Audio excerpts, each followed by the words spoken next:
Eu preciso de um milagre, necessito de um milagre. Eu não saio daqui enquanto eu não ver um milagre. Graça e paz do Senhor Jesus a todos, bem-vindos ao canal Palavra de Deus Diária. Meu nome é Roselena Patelli, estamos continuando nossos estudos dessa poderosa Palavra do Senhor.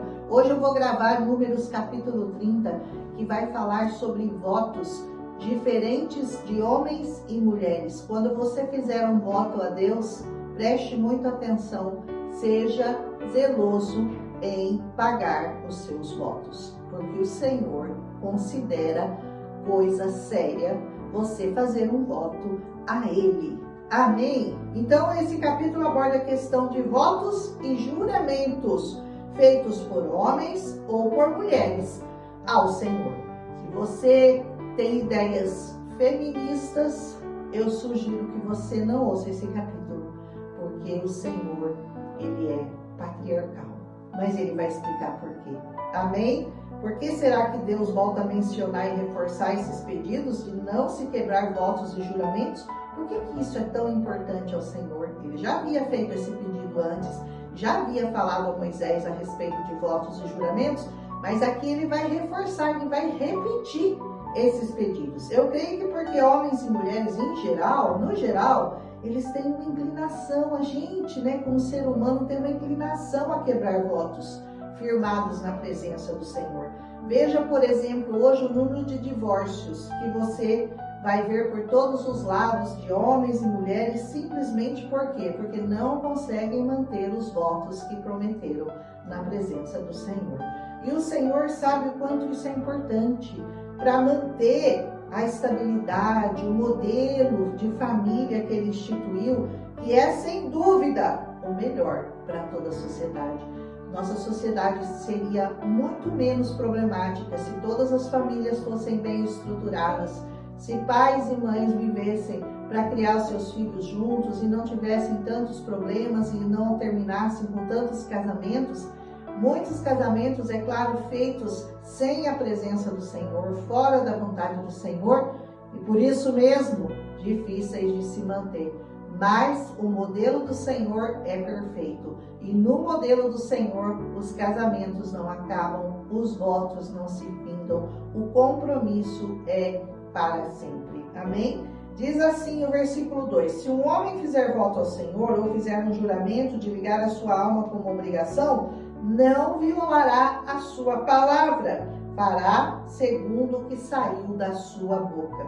E no versículo 4, também se uma mulher fizer voto ao Senhor e ela se ligar com uma obrigação em casa do seu pai na sua mocidade, versículo 4, e seu pai ouvir o seu voto e a sua obrigação com que ligou a sua alma, e o seu pai se calar, todos os seus votos serão válidos. E toda a obrigação com que ligou a sua alma também será válida. Versículo 5. Mas se o pai se opuser no dia em que ouvir o voto, nenhum dos seus votos e das suas obrigações com que tiver ligado a sua alma será válido. Se o pai não concordar, não vale, o voto não fica valendo. E o Senhor a perdoará. Se ela fez um voto ao Senhor, mas o pai não concordou, então ela está perdoada diante do Senhor, porque seu pai se opôs a ela. O mesmo acontecia se ela tivesse marido. Então fez um voto ao marido, versículo 6. Se ele se opusesse, os votos não valeriam. Mas por que será que o Senhor faz essa diferença entre o voto do homem e o voto da mulher? Essa é uma questão que hoje em dia, numa sociedade que exige direitos iguais para homem e para mulher, ela tem sido muito contestada e desaprovada pelas feministas e a população em geral. Mas então, por que será que Deus instituiu assim? Porque Ele ama menos as mulheres do que os homens? Será que é porque Ele é machista? Ele é autoritário? Certamente que não. Ele assim determinou por ter sido o criador de ambos. Foi Ele que criou o homem, foi Ele que criou a mulher. Você lembra disso? E sabe que como pai, Ele tem a obrigação, Ele tem o dever, Ele tem a responsabilidade de ser o cuidador, o mantenedor, o guardador da sua esposa, da sua mãe, das suas filhas. podem tentar por meio de estudo, de livro, de psicologia, filosofia, psiquiatria, afirmar que homens e mulheres têm a mesma força física, mesmos sentimentos, o mesmo instinto de proteção, mas a verdade é que o homem difere da mulher em muitos aspectos e que ele tem um senso de proteção mais forte, um instinto de sobrevivência mais aguçado e, é claro, uma força física que lhe dá esses atributos de ser o protetor, o guardador da sua família. E quanto mais você vê a sociedade se afastar desses princípios que o Senhor determinou, de mulheres querendo dominar, querendo suprir, querendo mandar, mais você vê casamentos fracassando, mais você vê casamentos ruindo, famílias sendo destroçadas, homens e mulheres infelizes. Por quê?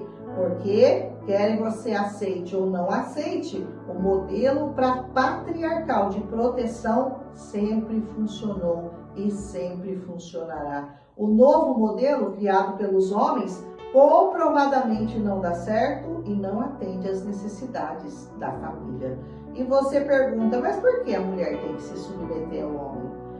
Olha, é muito fácil, porque esse é o instinto natural da mulher e é a sua essência, é a sua sensibilidade inata. E não é difícil ela se submeter quando ela é tratada com o amor que Cristo tratou a sua igreja. E ele a amou e ele foi até a morte por ela. Esse é o padrão de amor sugerido no Novo Testamento pelo Senhor. A submissão ao amor e ao cuidado não são difíceis e nem impossíveis de serem seguidos, como estão tentando fazer muitas mulheres acreditarem. O voto da mulher deve estar sempre atrelado aos anseios e interesses do marido. Uma mulher não deve, por exemplo, se consagrar ao Senhor. Eu vou me apartar do meu marido durante um mês. Eu não quero que ele me toque, porque eu vou me consagrar ao Senhor.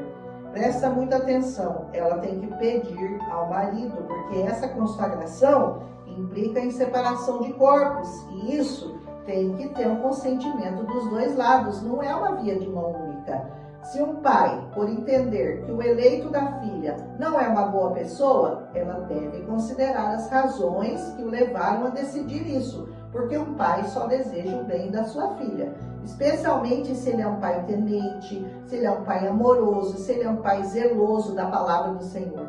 Quantos casamentos você viu fracassarem? Porque a filha, em rebeldia, casou-se contra a vontade do seu pai? Quantos você já viu?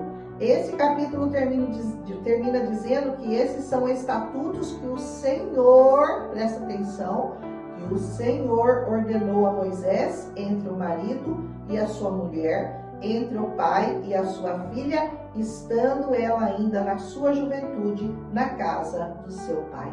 Versículo 16. Se a sociedade hoje não aceita mais esse modelo de família instituída por Deus, isso é de inteira responsabilidade dela. As consequências não podem ser atribuídas ao Senhor. Qual é o seu modelo de família? Eu deixo essa pergunta hoje para você. Quanto você tem honrado seus votos ao Senhor?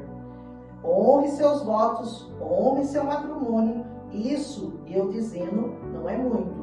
Mas, se é o Senhor que diz, então é melhor você obedecer. Ou, se você quiser contender com Ele, você aceita as consequências. Eu não gostaria de estar no seu lugar. Amém? Que o Senhor fale ao seu coração com relação a esse modelo patriarcal que Ele instituiu na sua palavra. Que você aceite, que você se submeta, que você medite nessas palavras, que você chegue ao entendimento de que se o Senhor falou que isso é bom, é porque isso é bom. Se o Senhor falou que esse modelo funciona, é porque esse modelo funciona.